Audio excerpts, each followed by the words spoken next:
नमस्कार मित्रांनो, आपलं सगळ्यांचं डबल ओके अकॅडमी पुणेमध्ये स्वागत आहे। मित्रांनो, आज या ठिकाणी आपण सोलापूर महानगरपालिका या महानगरपालिकेमध्ये आरोग्य निरीक्षक नावाचं जे पद आहे, या आरोग्य निरीक्षक नावाच्या पदाचा अभ्यासक्रम आपण या ठिकाणी पाहणार आहे, जो डिटेल्समध्ये असेल आणि तांत्रिक विषयासहित सुद्धा असेल। या परीक्षेसाठी किंवा या पदासाठी जो अभ्यासक्रम आहे तो संपूर्ण डिटेल्स तांत्रिक विषयामध्ये सुद्धा कोणकोणते टॉपिक्स आहेत आणि काय काय ह्या सगळ्या गोष्टीची या ठिकाणी आपण माहिती बघूया। ज्याला आरोग्य निरीक्षक किंवा आपण सॅनिटरी इन्स्पेक्टर असं सुद्धा या ठिकाणी म्हणतो, अशाच प्रकारचे पद या ठिकाणी पनवेल महानगरपालिका, मुंबई महानगरपालिका, तसंच आपले पुणे महानगरपालिका, तसंच आरोग्य विभागामध्ये सुद्धा आणि नगर परिषदमध्ये निघाले होते। तर मित्रांनो, त्याच धर्तीवर आरोग्य निरीक्षक या पदासाठीचा अभ्यासक्रम असणारा जो अभ्यासक्रम या ठिकाणी आपण डिटेल्समध्ये पाहणार आहे। तर मित्रांनो, हा जो अभ्यासक्रम आहे, या अभ्यासक्रमाचे आपण नेहमी लेक्चर घेतच असतो। रात्री 10 वाजता आपण या ठिकाणी लेक्चर घेत असतो आणि आपली याची संपूर्ण बॅच सुद्धा आपल्याकडे अवेलेबल केलेली आहे। तर आपण डिटेल्समध्ये या ठिकाणी बघूया। हा जो अभ्यासक्रम आहे, हा अभ्यासक्रम एकूण 60 to 40 असणार आहे। किती असणार आहे?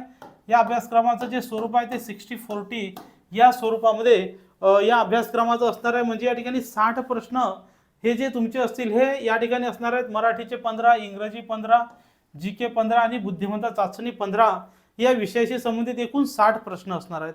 आणि 40 प्रश्न जे आहेत ते 40 प्रश्न विषयाशी संबंधित काय असतील? विषयाशी संबंधित असे एकूण 100 प्रश्न। 100 प्रश्नाला 2 गुण या ठिकाणी, म्हणजेच 200 मार्काचा हा पेपर असून एकूण 2 तासाची ऑनलाईन स्वरूपाने ही परीक्षा होणार आहे। किती तासाची?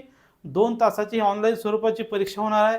तर मित्रांनो, तुम्ही सगळ्यांनी या ठिकाणी फॉर्म भरले असतील। स्पर्धा अजिबात नाही आहे, मात्र या ठिकाणी सिलेक्शन होणं सुद्धा महत्त्वाचं आहे। तर आपण या परीक्षेसाठी जो टेक्निकलचा अभ्यासक्रम आहे तो या ठिकाणी पाहणार आहे। बाकी जो इतर विषयाचा अभ्यासक्रम आहे जीके आणि त्याचा सुद्धा या ठिकाणी आपण पाहणार आहे। तत्पूर्वी आपण टेक्निकल अभ्यास बघूया आणि नंतर जीकेचा सुद्धा अभ्यास बघूया। तर याने टेक्निकलमध्ये एन्व्हायरमेंटल सॅनिटेशन सांगितलेलं आहे, ज्याच्यामध्ये एन्व्हायरमेंटल म्हणजेच काय? पर्यावरण स्वच्छतामध्ये या ठिकाणी water liquid waste disposal, sewage disposal, solid waste disposal, तसंच एअर आहे, sanitary engineering, soil sanitation, control of biological environment, identification sanitation, measure in fairs, या ठिकाणी जे जत्र असतील ते। नंतर या ठिकाणी housing, communicable and non communicable disease, या ठिकाणी संसर्गजन्य आणि असंसर्गजन्य आजार म्हणजे स्वच्छता, संसर्गजन्य असंसर्गजन्य आजार। नंतर या ठिकाणी कम्युनिकेबल डिसीज, नंतर इम्युनिटी अँड इम्युनायझेशन म्हणजे या ठिकाणी लसीकरण, रोगप्रतिकारक शक्ती, ह्या सगळ्या गोष्टी। नंतर या ठिकाणी डिसीजेस, वेगवेगळे रोग, डिसइन्फेक्शन्स अँड स्टरलायझेशन। नंतर या ठिकाणी डिसीजेस ऑफ स्किन, या ठिकाणी स्किनला होणारे जे वेगवेगळे आजार असतील, खरूज, गचकरणं, नायटा वगैरे वगैरे, तर या ठिकाणी स्किनला होणारे जे आजार आहेत ते आजार। तसंच या ठिकाणी पर्सनल हायजीन म्हणजे या ठिकाणी वैयक्तिक स्वच्छता। तर मित्रांनो, हे जे सगळे टॉपिक्स आहेत हे टॉपिक्स तुमचा ऑलरेडी अभ्यास झालेला आहे, मात्र तुम्ही काही टॉपिक कुठं वाचले असतील, काही टॉपिक कुठं वाचले असतील, मात्र पर्सनली एकाच ठिकाणी सर्व टॉपिक्स तुम्ही वाचले असतील याची मला गॅरंटी नाही। तर मित्रांनो, स्वच्छता निरीक्षक या टॉपिकचे आपण ऑलरेडी नोट्ससुद्धा तयार केलेली आहे, की ज्या नोट्समध्ये यातले 90% टॉपिक्स आपण काय केलेले आहेत? कव्हर केलेले आहेत। तसंच याची बॅचसुद्धा मित्रांनो आपण रेकॉर्ड केलेली आहे। हे बॅचसुद्धा तुम्हाला त्या ठिकाणी उपयुक्त राहू शकते। नंतर या ठिकाणी disease of skin, personal hygiene, नंतर या ठिकाणी मेंटेनन्स, पर्सनल हायजीनमध्ये मेंटेनन्स, एन्व्हायरमेंटल हेल्थ, HIV आणि एड्स या रोगाविषयीची माहिती। नंतर फूड सॅनिटेशन म्हणजे या ठिकाणी अन्न स्वच्छता, हेल्थ अँड डेथ स्टॅटिस्टिक, या ठिकाणी आरोग्य आणि मृत्यूची जी आकडेवारी आहे, म्हणजे माता मृत्यूदर, बाल मृत्यूदर, भारताचा जन्मदर, मृत्यूदरातला गॅप, डिफ्लिक्ट्स ऑफ, अशा सगळ्या ज्या गोष्टी आहेत त्या ठिकाणी जन्म मृत्यूची आकडेवारी। नंतर हेल्थ स्टॅटिस्टिक, ॲक्च्युली या ठिकाणी food sanitation, health and deaths statistic, नंतर हेल्थ स्टॅटिस्टिक, नंतर या ठिकाणी हेल्थ सर्वे, जे आतापर्यंत या ठिकाणी हेल्थचे सर्वे झालेले आहेत। आरोग्य सर्वेचा जो कार्यक्रम होत असतो आतापर्यंत जे सर्वे झालेले आहेत, तर दर 5 वर्षांनी सर्वे जे होत असतात तो सर्वे। नंतर पब्लिक हेल्थ ॲक्ट, या ठिकाणी आरोग्याशी हा जो कायदा आहे हे या ठिकाणी कायदे महत्त्वाचे आहेत। पब्लिक हेल्थ ॲक्ट मात्र या ठिकाणी जे आहेत सार्वजनिक आरोग्य कायदे याचा अभ्यास करायचा। तसंच हेल्थ एज्युकेशन आणि ग्रुप मीटिंग्स, हे जे काही महत्त्वाचे टॉपिक्स आहेत, हे महत्त्वाचे टॉपिक्स आपण या बॅचसाठी या ठिकाणी काय करणार आहे, कव्हर करणार आहे. जेणेकरून 90% सिलेबस आपल्याकडे या ठिकाणी आहे. मात्र काही जे टॉपिक्स असतील, उदाहरणार्थ हेल्थ ॲक्ट असेल, हेल्थ एज्युकेशन ऑलरेडी आपण घेतलेलं आहे, ग्रुप्स मीटिंग्स असतील, बाकी डेट स्टॅटिस्टिक, हेल्थ स्टॅटिस्टिक, हे सगळे टॉपिक्स आपल्याकडे या ठिकाणी काय आपण कव्हर केलेले आहे, ज्याच्यामध्ये सगळे वेगवेगळे आकडेवारी आहे भारताची. मग त्यामध्ये आपलं आयुर्मान किती आहे, आरोग्य विभागाचं कर्तव्य काय, त्याची रचना काय, ह्या सगळ्या गोष्टी आपल्याला याच्यामध्ये जनरली येऊन जातात. तर हा जो पूर्ण टॉपिक्स आहे याच्यामध्ये जे आहे सगळं स्वच्छता निरीक्षक जे आहे, जत्रा असेल काही असेल तिथली सुद्धा स्वच्छता कशी करायची, ह्या सगळ्या गोष्टी या ठिकाणी यांनी काय दिलेल्या आहेत. तर हे central inspector class 3 public health सर्व्हिससाठी सोलापूर महानगरपालिकेमध्ये ही या ठिकाणी काय आहे परीक्षा आपली होणार आहे. आणि हे जे सर्व टॉपिक्स आहेत, हे टॉपिक्स जे आहेत आपण या दृष्टिकोनातून याची आपली बॅच चालू आहेच ऑलरेडी. फक्त जे लेक्चर्स या ठिकाणी बाकीचे जे बाकी आहेत, हे लेक्चर्स या ठिकाणी आपण काय कव्हर अप करणार आहेत. तर ज्यांची इच्छा असेल ती या ठिकाणी ही जी बॅच आहे तुम्ही जॉईन करू शकता. या बॅचसाठी तुम्हाला जो नंबर आहे तो नंबर आहे 801045 801045 7760.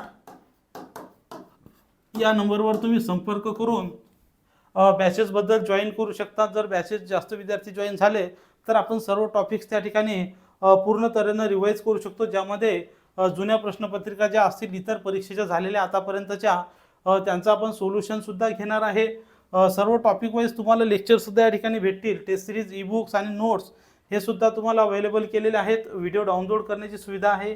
डिजिटल बोर्डवर लाईव्ह क्लास बघू शकता. तसंच लेक्चर मिस झाल्यास ते लेक्चर तुम्ही परत पाहू सुद्धा शकता.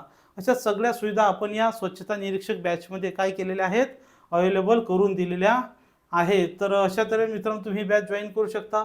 तसंच मित्रांनो या ठिकाणी आपल्या नवीन बॅचेस ज्या आहेत ह्या 21 डिसेंबरपासून सुरू होत आहेत. किती?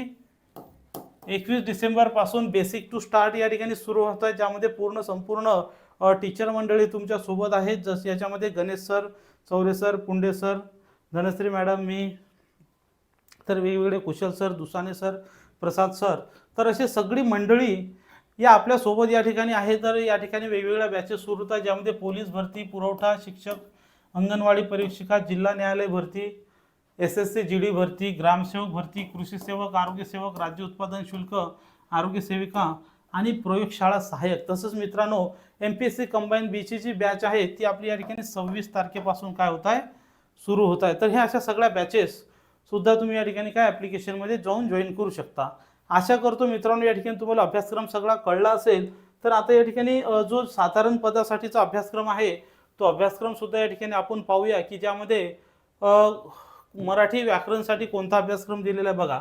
मराठी व्याकरणसाठी त्यांनी जो अभ्यासक्रम दिलेला आहे ज्याच्यामध्ये शब्दाच्या जाती, वाक्याचे प्रकार, काळ, समास ओळखा, ज्याच्यामध्ये द्विगु समास, द्वंद्व, अव्ययभाव, लिंग, वचन, बदल, तसंच समानार्थी शब्द, विरुद्धार्थी शब्द, वाक्यात शब्द लेखनानुसार दुरुस्ती करणे, उतार्यावरचे प्रश्न म्हणजे उतारा सुद्धा आपल्याला येणार आहे, प्रयोग सुद्धा येणार आहे, कर्मणी प्रयोग, भावे प्रयोग, मराठी साहित्याबाबत, तसंच मराठी भाषेवर प्रश्न म्हणजे लेखक कोण, लेखिका कोण, असे सर्व प्रश्न आपल्याला काय येणार आहेत. नंतर इंग्लिशमध्ये जर म्हटलं जातं तर question in this component will be design to the test candidates and knowledge of English language and its will be spot the error. या ठिकाणी तो अशा विद्यार्थ्याचं नॉलेज चेक केलं जाणार आहे ज्याच्यामध्ये त्याला इंग्रजीचं ज्ञान किती आहे किंवा काय आहे, किंवा तो बोलू शकतो का, वाचू शकतो का, तसंच त्याच्यासोबत स्पॉट द एरर, एरर शोधणे, फिल इन द ब्लँक्स, रिकाम जागा भरा, synonyms, antonyms, idioms, spelling mistakes, misspell word, idiom phrases, one word substitutions, improvement of sentence, activise, passivise verbs, common sentence parts, comprehension, passage and other the English language questions, हे सगळे त्या ठिकाणी काय त्यांनी दिलेले आहेत. तर पुढचा जो जनरल नॉलेजचा विषय आहे तो आहे Indian geography, current affairs, history of India, Indian national movement, भारताची राष्ट्रीय चळवळ, तसंच इंडियन पॉलिटी, नंतर त्यासोबत polity and governance, economic and social development, या ठिकाणी अर्थव्यवस्था, सामाजिक आर्थिक इश्यू जे या ठिकाणी जसं की दारिद्र्य असेल, बेरोजगारी असेल, तर हे महत्त्वाचे जे इश्यू आहेत ते इश्यू, तसंच science and technology. Science and टेक्नॉलॉजीमध्ये या ठिकाणी आपल्याला विज्ञान आणि तंत्रज्ञान, ज्याच्यामध्ये आपलं मंगळयान असेल, मिशन असेल, अशा सगळ्या गोष्टी असतील. तसंच याच्यासोबत राईट टू इन्फॉर्मेशन ॲक्ट 2005 आणि महाराष्ट्र पब्लिक सर्व्हिस ऍक्ट 2015 म्हणजे महाराष्ट्र लोकसेवा हक्क कायदा 2015 आणि माहिती अधिकार कायदा 2005 हे दिलेले आहेत. बाकी मग जनरल मेंटल ॲबिलिटी मध्ये या ठिकाणी खूप असं डेंजर दिलेलं आहे. मात्र याचे 15 प्रश्न तुम्हाला येणार आहेत, ज्याच्यामध्ये it will be question of the both verbal non verbal types question. This component may be include question on analogies, analogy असेल, सिम्युलरिटीज असेल अँड डिफरन्सेस असेल, स्पेस व्हिज्युअलायझेशन असेल, स्पर्शियल ओरिएंटेशन असेल, प्रॉब्लेम सॉल्विंग असेल, judgement decision making, visual memory, discrimination, observation, relationship concept, नातेसंबंध, arithmetical reasoning and figural classification, arithmetic number series, non verbal series, coding, decoding, statement, conclusion, syllogistic reasoning असेल. तसंच topic of the semantic analogy, symbolic number analogy, figural analogy, symmetric series, number series, figural series, problem solving, word building, coding, decoding, numerical operation, systemic operation. जसं असे की हे एखाद्या बँकेचीच परीक्षा घेता असले एवढे मोठे टॉपिक यांनी या परीक्षेमध्ये दिलेले आहेत. मात्र प्रश्न आपल्याला 15 येणार आहे. नंतर या ठिकाणी driving interface, punched hole, pattern folding, figural pattern folding and completion, indexing, address matching जे लहान मुलांना दिलं जातं, address matching, date and city matching, classification of centre codes, roll numbers, small and capital letters, numbers coding, decoding and classification of the embedded figures critical. तर अशा प्रकारे या ठिकाणी सर्व कठीणातील कठीण अभ्यासक्रम दिलेला आहे. टॉपिकचे नाव ज्यांनी 30 दिलेले आहेत आणि प्रश्न तुम्हाला विचारणार आहेत प्रश्न 15. त्यामुळे याचं काही टेन्शन नाही. याचा जनरल मेथडचा अभ्यास करायचा आहे. आपल्या ओळखीचेच प्रश्न येणार आहेत, फक्त 2-3 प्रश्न वेगळे येणार आहेत. त्यामुळे कुठलेही टेन्शन न घेता याचा काय करायचं आहे, अभ्यास करायचा आहे. तर अशा तऱ्हेने मित्रांनो या ठिकाणी व्हिडिओला लाईक करायचा आहे. ज्यांना बॅच जॉईन करण्याची इच्छा आहे त्यांनी 80 10 45 77 60 या क्रमांकावर संपर्क करायचा आहे. किंवा ज्यांच्याकडे लॅपटॉप असेल ते लॅपटॉपवर सुद्धा बॅच जॉईन करू शकतात. या ठिकाणी लिंक आहे courses.doubleacademy.co in आणि आपलं टेलिग्राम चॅनल आहे आपलं इंस्टाग्राम डबल अकॅडमी पुणे आहे. तसंच ॲप्लिकेशनचं नावसुद्धा डबल अकॅडमी पुणे आहे. तर ते तुम्ही ॲप काय करू शकता, डाउनलोड करू शकता. तर अशा तऱ्हेने मित्रांनो या ठिकाणी आपण थांबूया. व्हिडिओला लाईक करून टाका आणि चॅनलला सबस्क्राईब करा. काही प्रश्न असतील तर या नंबरवर संपर्क करा. डबल अकॅडमीच्या ॲप्लिकेशनमध्ये जर गेलं तर तुम्ही त्या ठिकाणी तुम्हाला तांत्रिक कोर्सेसमध्ये स्वच्छता निरीक्षक बॅच किंवा आरोग्य निरीक्षक बॅच म्हणून तुम्हाला दिसेल. ती बॅच तुम्ही काय करायचं आहे, जॉईन करायची आहे. Okay, thank you.